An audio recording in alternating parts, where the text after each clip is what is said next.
Shalom saudara. Ya saudara, saya ingin kita merenungkan dari Mazmur pasal 13 ya. Ini masih tentang Mazmur ratapan saudara ya. Saudara, Mazmur ini kaya dengan ekspresi manusia ya. Kalau kita cari nada-nada kemarahan ada di sini. Kalau cari nada putus asa banyak di sini, nada gembira banyak. Kita di Mazmur ini nemu beragam ekspresi manusia. Tapi kita hari ini akan bahas masih tentang Mazmur ratapan ya saudara ya. Nah, Mazmur ratapan ini fungsinya menjembatani konflik dalam iman ya saudara. Kadang-kadang memang hidup itu nggak ideal. Bukan kadang-kadang, tapi memang hidup itu nggak ada yang ideal ya. Nggak ada yang ideal antara yang kita doakan dengan kenyataan ya. Itu seringkali berbeda ya saudara ya, 180 derajat. Apa yang kita harapkan dengan apa yang terjadi di kenyataan itu seringkali berbeda 180 derajat. Kita berdoa minta kesembuhan, tapi kok nggak sembuh, kok tambah parah sakitnya.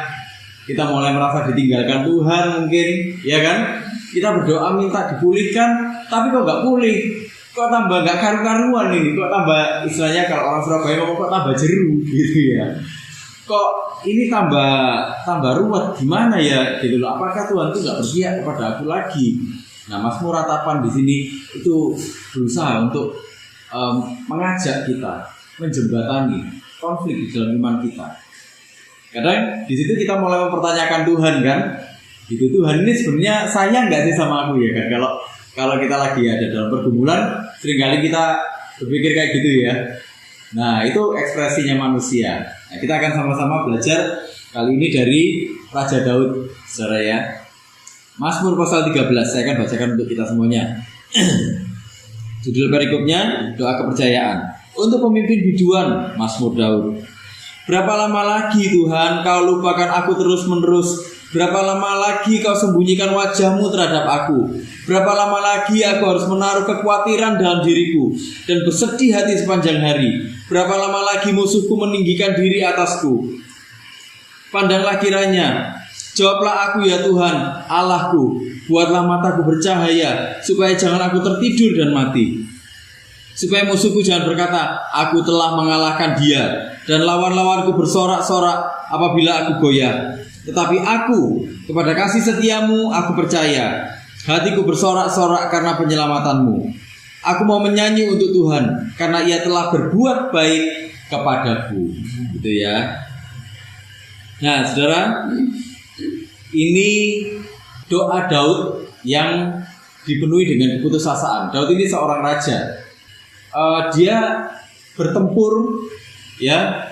Dia menaklukkan, gitu ya. Musuhnya banyak. Orang-orang yang nggak suka sama dia, saya yakin banyak juga. Yang di pertemuan sebelumnya kita sudah bahas ya, bahkan Ahitofel sahabatnya itu mengkhianati dia sedemikian rupa sampai dia nangis meraung-raung seperti itu, sampai dia sedih luar biasa.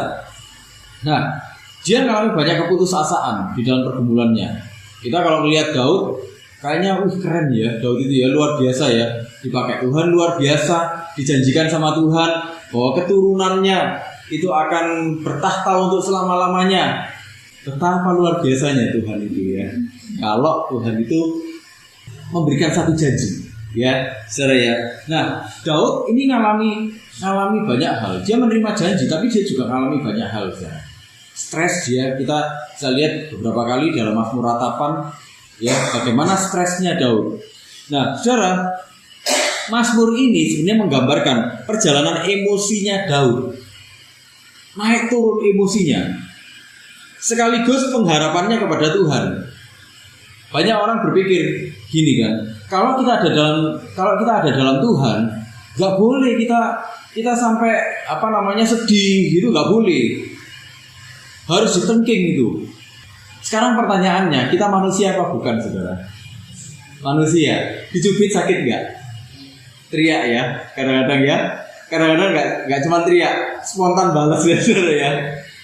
Nah, itulah artinya apa? Sebenarnya kesedihan, gitu ya, keputusasaan itu sesuatu yang normal. Kita bisa hadapi. Nah, kita akan lihat sama-sama perjalanannya Daud ini ya, saudara ya. Nah, Saya akan mulai dari sini. Dari ayat 1 saudara sampai ayat 2. Perhatikan. Daud bilang, berapa lama lagi? Ada 4 kali pertanyaan, berapa lama lagi? Berapa lama lagi kau lupakan aku terus menerus? Kau sembunyikan wajahmu terhadap aku? Aku harus menaruh kekhawatiran dalam diriku dan bersedih sepanjang hari. Terus musuh-musuhku meninggikan diri atasku. Jadi dia, kalau sampai ini diulang 4 kali saudara, pertanyaan ini berapa lama lagi? Berapa lama lagi? Ini diulang 4 kali, artinya ini sangat intens. Ini sangat intens, benar-benar stres dia. Berapa lama lagi Tuhan kau lupakan aku terus menerus? Kenapa? Karena ini pergumulannya berat dia. Bayangkan seorang raja dia punya anak buah, ya kan? Dia punya anak buah, dia punya militer, saudara, ya toh? Dia kaya raya, tapi dia ngalami stres. Artinya stres itu sebenarnya bisa menyerang siapa aja. Bahkan di pertemuan sebelumnya kita bahkan bisa melihat bahkan Daud sampai masuk kepada situasi dia mengalami kecemasan, gangguan kecemasan. Artinya apa? Stres, kecemasan itu nggak cuma monopolinya orang yang dibilang nggak beriman, gitu ya. Orang yang beriman, orang yang dekat sama Tuhan itu juga gak steril dari yang namanya stres, iya toh? Nanti target misalnya gak masuk gitu ya, stres juga, ya kan? Kita misal punya anaknya ada dalam masalah, kita juga ikut stres, bener gak? Iya toh? Itu pergumulan semua. Anggota keluarga kita ngalami sakit penyakit misalnya, ikut stres gak? Ikut stres, ya kan? Nah kayak gitu saudara. Jadi stres itu bukan monopolinya orang yang gak beriman. Orang yang beriman pun itu stres. Padahal Daud ini sebenarnya adalah salah satu saksi iman. Kalau kita lihat di Ibrani 11 saudara ya, Ibrani 11 ayat 32 saudara. Ini bahkan namanya tuh dicatat sebagai seorang saksi iman saudara. Dan apakah lagi yang harus aku sebut? Sebab aku akan kekurangan waktu apabila aku hendak menceritakan tentang Gideon, Barak, Simson, Yefta, Daud, dan Samuel dan para nabi yang karena iman telah menaklukkan kerajaan-kerajaan, mengamalkan kebenaran, memperoleh apa yang dijanjikan, menutup mulut singa-singa, memadamkan api yang dahsyat. Mereka telah luput dari mata pedang, telah beroleh kekuatan dalam kelemahan, telah menjadi kuat dalam peperangan, dan telah memukul mundur pasukan-pasukan tentara asing. Nah, saudara, ayo, Daud ini sebenarnya kurang luar biasa apa imannya kalau gitu? Gak ada kurangnya ya. Daud ini luar biasa ya. Sampai dia disebut oleh penulis Ibrani, dia salah satu saksi iman. Selain Abraham itu yang disebut sama penulis Ibrani. Dia ngalami beratnya kehidupan. Dia merasa waktu dia ngalami beratnya kehidupan, dia ngalami stres, semuanya berjalan lambat. Semuanya terasa berjalan lambat. Saudara, kalau kita lagi ngalami pergumulan, kita lagi stres, kita lagi kepepet, semuanya berjalan lambat gak saudara? Rasanya kok gak mari-mari gitu ya? Tambah stres gak kalau yang kayak gitu saudara? Kalau kita, jadi gini, itu kayak waktu itu rasanya jalannya tuh lebih lambat dari yang seharusnya. Bener gak? Nambah stres gak? Nambah ya rasanya ya. Kenapa? Karena di pikiran kita cuma ada itu, gitu loh. Di pikiran kita cuma ada beban. Orang kalau banyak bebannya bisa bergerak gak saudara? Gak bisa bergerak ya. Dia ada di sana terus. Itulah kenapa waktu itu seolah-olah berjalannya lambat. Itu yang terjadi pada Daud. Dia sebenarnya apa yang dia lukiskan di sini itu adalah satu perasaan umum. Perasaan apa? Perasaan ditolak Tuhan, perasaan ditinggalkan Tuhan, perasaan sedih, perasaan direndahkan. Itu campur aduk jadi satu di situ. Saudara, kalau orang mengalami pergumulan, kira-kira yang pertama kali ditanyakan ke Tuhan apa? Tuhan, kenapa engkau nggak bela aku? Banyak ya yang kayak gitu ya. Tuhan, kenapa engkau biarkan ini terjadi? Terus pertanyaan yang paling penting yang saya yakin selalu didoakan. Tuhan, sampai kapan pergumulannya ini selesai? Kok nggak selesai-selesai? Tuhan, aku sudah berdoa 2 bulan, 3 bulan, bahkan setahun, 2 tahun aku sudah berdoa, 3 tahun aku udah berdoa. Kok nggak selesai-selesai? Berapa lama lagi Tuhan? Ya kan, selalu itu kan yang didoakan. Kapan terus selesainya? Saudara, itu adalah sebuah perasaan yang umum yang dialami oleh semua orang. Perasaan umum ini menganggap bahwa yang namanya pergumulan seperti itu ya, seperti yang dialami oleh Daud ini, itu dianggap sebagai sebuah kehancuran, dianggap sebagai sebuah kesialan, dianggap dia kena kutuk. Orang kalau stres, orang kalau sakit, dianggap Sani kemarin habis melakukan ini, gitu ya, itu dihajar sama Tuhan, dianggap kena kutuk. Kamu sih bangkrut gara-gara apa? Gak ngasih persembahan ke gereja, gitu ya. Ada loh yang kayak gitu-gitu, saudara, ya toh. Nah, yang kayak gitu-gitu itu di dunia menganggap itu sebagai sebuah kesialan, kehancuran, kutuk. Pandangan umum dalam pergumulan itu selalu didasarkan pada apa? Pada hati yang berdosa. Gini, saudara, orang merasa, oh dia dikutuk, oh itu satu kehancuran, oh itu satu kesialan. Kenapa? Pikiran berdosa itu kan gini. Pikiran berdosa itu kan dia sebenarnya menyadari bahwa dia gak bisa ketemu sama Tuhan di dalam hati yang paling dalam. Dia tahu bahwa dia gak bisa menjangkau Tuhan, gitu loh. Dia gak bisa menjangkau sama Tuhan, gak bisa menjangkau Tuhan. Dia gak bisa dekat sama Tuhan. Dan waktu sesuatu yang dalam tanda kutip tidak beres terjadi di dalam hidupnya, dia langsung ngomong bahwa ini adalah kutuk. Itulah kenapa di dalam hatinya, jauh di dalam hati, orang-orang itu sebenarnya tahu bahwa mereka membutuhkan Tuhan. Jauh dari Tuhan, tapi membutuhkan Tuhan. Itulah kenapa waktu mereka ada dalam kondisi seperti itu, mereka cari Tuhan yang lain. Kalau kita nggak bisa mendekat sama Tuhan yang sejati, kita harus cari Tuhan yang lain. Saudara masih ingat waktu orang-orang, ya, waktu Musa, orang-orang Israel, waktu Musa naik ke atas gunung ketemu sama Tuhan, Musa kok nggak turun-turun, ya kan? Mereka bikin apa? Mereka bikin berhala, ya, anak lembu emas. Kenapa? Karena mereka butuh sesuatu yang bisa mereka jangkau. Mereka butuh sesuatu yang mereka bisa jangkau. Orang sebenarnya tahu di dalam hatinya bahwa mereka nggak bisa ketemu Tuhan. Itulah kenapa mereka mengusahakan bagaimana caranya mereka bisa mendapatkan Tuhan. Akhirnya mereka lewat cara-cara apa? Ritual, misalnya ngasih persembahan. Saya pernah dengar ada orang bilang, ya kalau mau diberkati sama Tuhan, ya coba kamu negosiasi dengan Tuhan. Caranya apa? Kamu berbuat baik, atau kamu memberi persembahan. Kalau kamu melakukan itu, Tuhan akan memperhitungkan itu dan Tuhan akan memberkati kamu. Tuhan bisa menjangkau kamu. Nah, itu pikiran-pikiran yang berdagang. Pikiran-pikiran berdosa yang bisa menjangkau Tuhan. Tapi mereka nggak akan pernah ketemu Tuhan. Itulah kenapa mereka bikin Tuhan sendiri. Kayak orang-orang Israel, Tuhannya apa? Anak lembu emas waktu itu. Kalau orang-orang zaman modern, Tuhannya apa? Tuhannya jabatan, status, ya kan? Koneksi, apalagi pelayanan mungkin Tuhannya, apalagi harta benda, ya kan?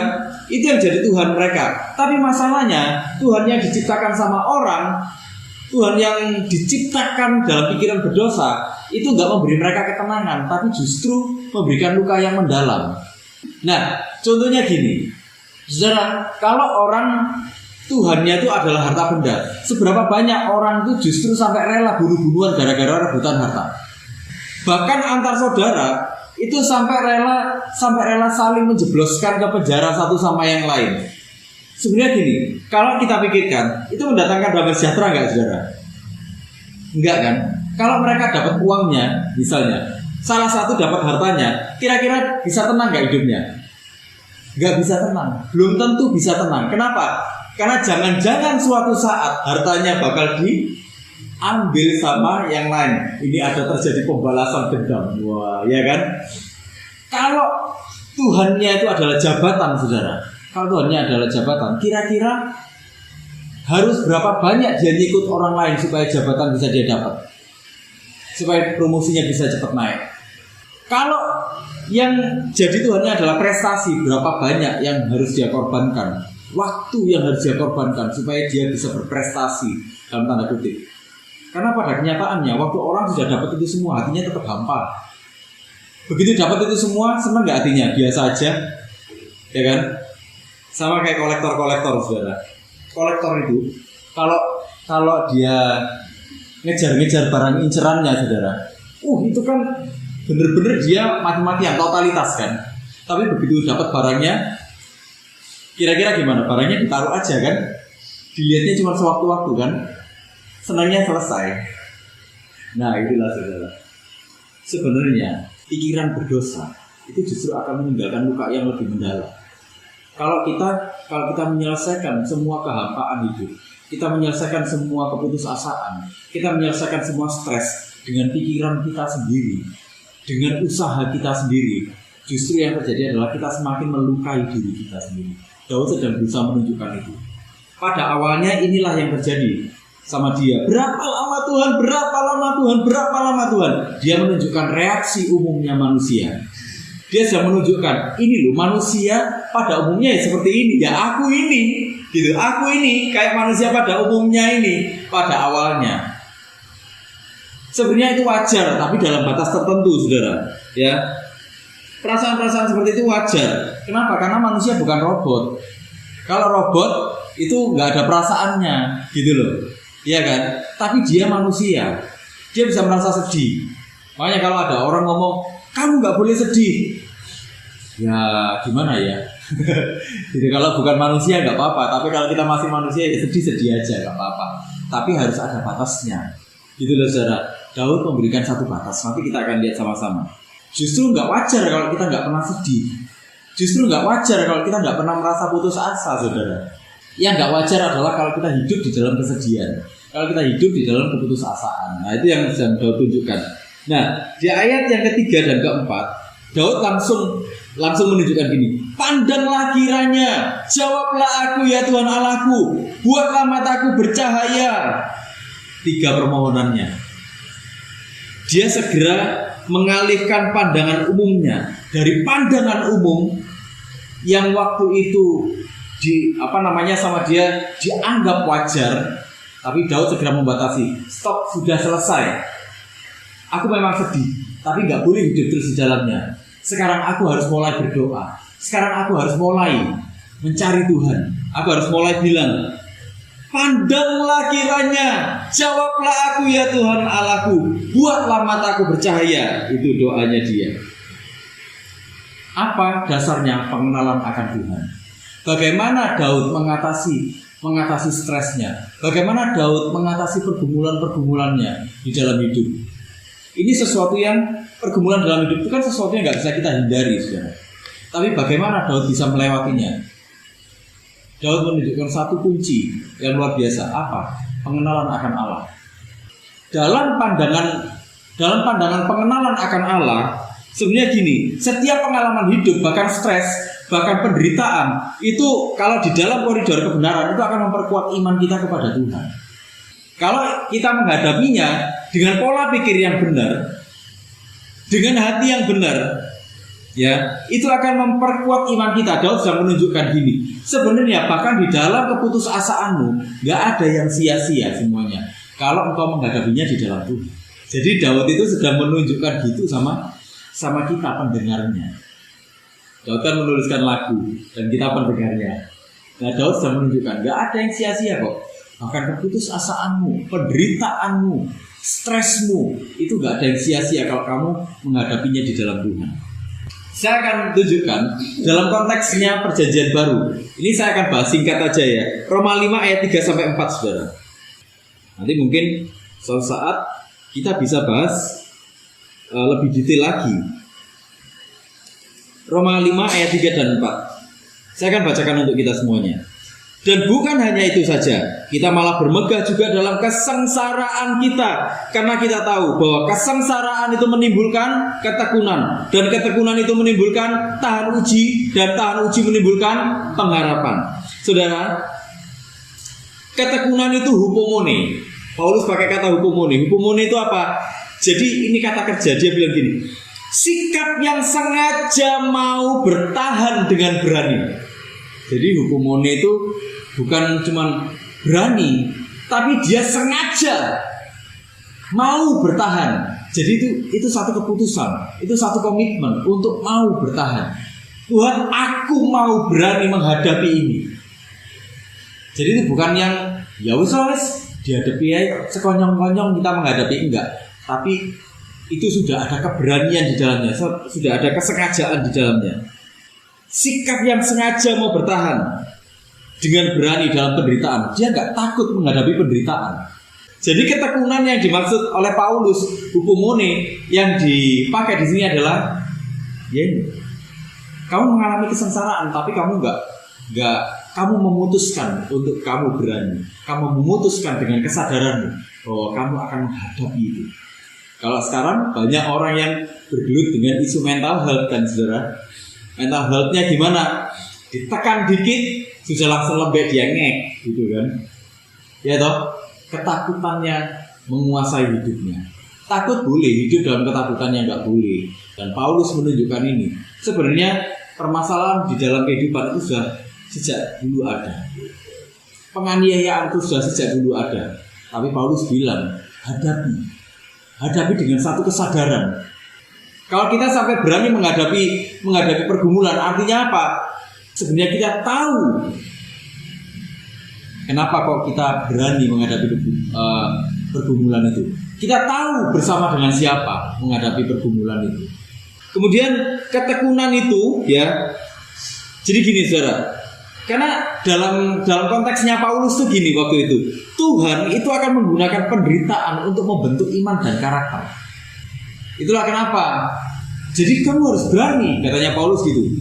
Karena nggak sia-sia. Kamu menghadapi itu semuanya dengan berani itu nggak sia-sia. Imanmu akan bertumbuh, karaktermu juga akan terbentuk. Nah ini berhubungan dengan tahan uji. Ketekunan menghasilkan tahan uji. Tahan uji yang dipakai oleh Paulus itu bilang gini, dokime itu apa? Dokime itu segala sesuatu yang telah diuji dan itu terbukti benar. Dalam konteks ini, kualitas karakter yang tahan uji yang dimaksud oleh Paulus. Ketekunanmu itu, keberanianmu itu akan menghasilkan apa? Akan menghasilkan kualitas karakter yang tahan uji. Kenapa kok tahan uji? Karena itu muncul dari kesengsaraanmu. Jadi kamu jangan takut dengan kesengsaraan, jangan takut dengan penderitaan, jangan takut dengan stres, jangan takut dengan keputusasaan. Karena dari situlah karaktermu akan benar-benar teruji. Engkau akan teruji benar. Wah, gitu katanya Paulus, saudara. Jadi yang dimaksud tahan uji itu bukan cuma dibanting-banting dia tetap berdiri gitu, enggak. Tapi ini menghasilkan kualitas karakter yang baik, menghasilkan kualitas karakter yang serupa, segambar dengan Tuhan. Terus dibilang gini, dan tahan uji dan kualitas karaktermu itu akan menimbulkan pengharapan. Kualitas karaktermu itu akan menimbulkan pengharapan. Pengharapan ini yang dipakai sama Paulus itu elpis. Elpis itu apa? Elpis itu keyakinan yang baik tentang masa depan. Tapi dalam konteksnya yang dipakai oleh Paulus, ini pengharapan yang dasarnya adalah janji Allah yang pasti. Kualitas karaktermu itu akan menimbulkan pengharapan akan janji Allah. Karena apa? Karena janji Allah itu pasti. Kenapa kok dia pasti? Karena karakternya Allah itu pasti.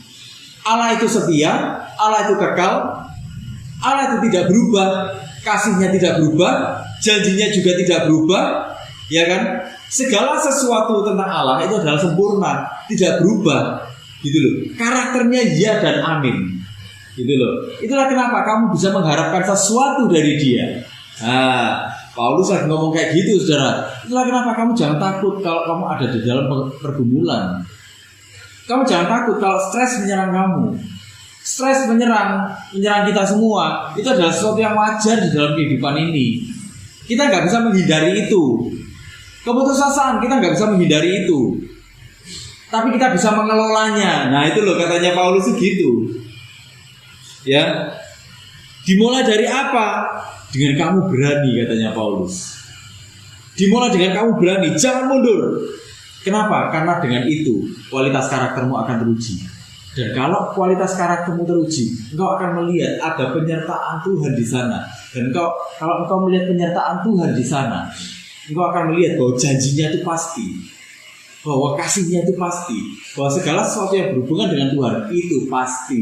Nah, itu loh saudara. Ya, itulah kenapa nanti kita akan lihat gini di Mazmur pasal 13 ya, ayat yang ke-5 dibilang gini, tetapi aku kepada kasih setiamu aku percaya. Percaya di sini dibilang, percaya di sini pakai bahasa Ibrani-nya itu batak. Batak itu tuh trust, ya, itu trust. Jadi ini ada hubungannya dengan pengharapan tadi, saudara. Trust itu apa? Percaya, bukan cuma sekedar percaya, tapi karena sudah mengenal siapa pribadi yang kita percayai. Gitu loh. Kayak saya misalnya, percaya misalnya sama Pak Pil. Kenapa? Pak Pil ngomong sesuatu sama saya, ngasih info sama saya. Saya percaya. Kenapa? Karena saya tahu siapa Pak Pil. Saya yakin, saya tahu pasti Pak Pil nggak akan bohongi saya. Ya kan? Makanya saya bisa percaya. Nah, sama dengan kepercayaan kita kepada Tuhan.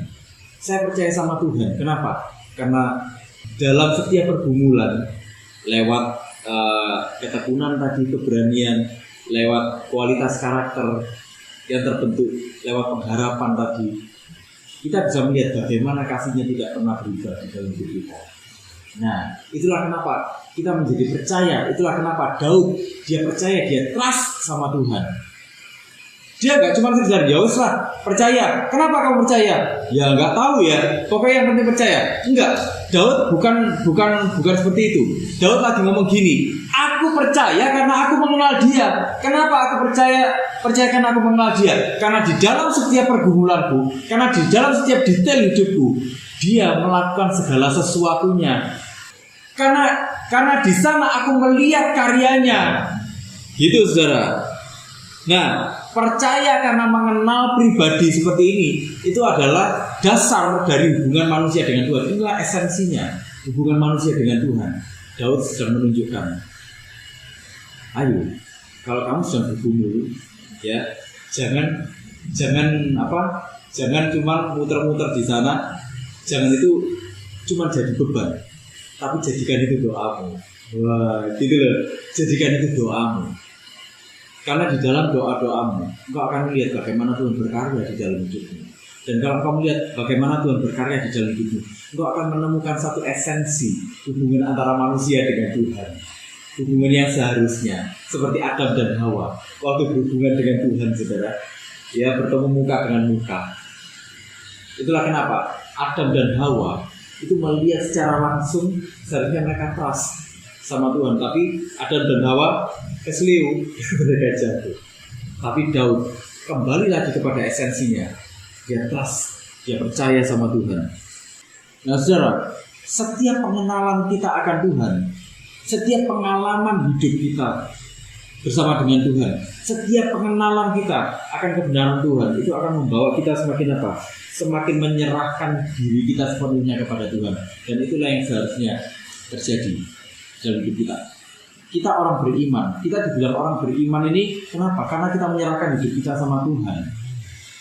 Bukan karena kita ini berharap ada mujizat, bukan. Gitu loh. Mujizat itu sebenarnya nomor kesekian, saudara. Dalam esensi hubungan kita dengan Tuhan, yang terpenting itu apa? Pengenalan kita akan Tuhan. Saya mempercayai Tuhan karena saya tahu siapa Tuhan. Saya mempercayai Tuhan. Kenapa? Karena saya mengenal siapa Tuhan, saya mengenali karyanya, saya mengenali rencananya di dalam hidup saya. Itulah kenapa saya tahu Tuhan gak akan pernah gagal di dalam hidup saya. Itu loh, saudara. Jadi Daud sudah menunjukkan itu. Pada akhirnya Daud gak mau terjebak pada perasaan umumnya manusia. Dia mengubah semuanya itu. Dia mengelola konflik imannya menjadi sebuah doa. Di dalam doa-doanya, di dalam pengalaman pribadinya dengan Tuhan, di dalam pikiran kebenarannya, dia menemukan bahwa Tuhan semakin mendalam di dalam hidupnya. Dan disitulah dia makin menyerahkan Tuhan. Makin menyerahkan hidupnya kepada Tuhan. Itu secara maksudnya jauh. Jadi kalau kita sampai stres saudara hari ini, yuk dibawa stresnya sama Tuhan. Itu. Yuk dibawa stresnya sama Tuhan. Yuk mulai berdoa. Dan yuk mulai kita menikmati Tuhan. Dan ayo mulai kita, Tuhan pimpin aku Tuhan, nyatakan karyamu bahwa aku semakin mengenal Engkau. Gitu. Itulah kenapa kita bisa melihat bahkan di dalam Mazmur 88 bahkan menunjukkan nggak ada penyelesaian saudara dari pergumulannya. Kita semua selalu berpikir, udahlah pasti ada penyelesaiannya ya kan? Tapi Mazmur menunjukkan nggak semua ada penyelesaiannya, tapi dia tetap berharap sama Tuhan. Tapi dia tetap menyerahkan hidupnya sama Tuhan, ya kan? Itulah iman yang sejati, saudara. Dan Daud sudah memberikan satu contoh. Ayo kembali kepada iman sejati kepada Tuhan, dan kau akan menikmati Tuhan seumur hidupmu. Saudara, ayo kita sama-sama menghadapi stres dalam hidup ini. Saudara stres? Ngalami keputusasaan? Enggak sekarang, tapi kadang-kadang ngalami ya. Sama saya juga kok saudara. Saya juga ngalami kok. Kadang-kadang tuh sampai rasanya buntu ya kan. Sampai rasanya tuh kadang-kadang itu, aduh Tuhan kapan? Saudara tanya kapan? Saya juga tanya kok. Saudara tanya, Tuhan apa Engkau gak berpihak kepadaku? Saya juga kadang-kadang tanya seperti itu kok saudara. Itu normal gitu ya saudara ya. Tapi jangan muter-muter di sana. Langsung kembali sama Tuhan. Ya, saudara ya. Dan lihatlah ketekunan, keberanian menghasilkan kualitas karakter yang hebat. Kualitas karakter yang hebat akan membuat kita, membawa kita melihat bagaimana Tuhan berkarya. Yuk sama-sama kita berdoa yuk saudara.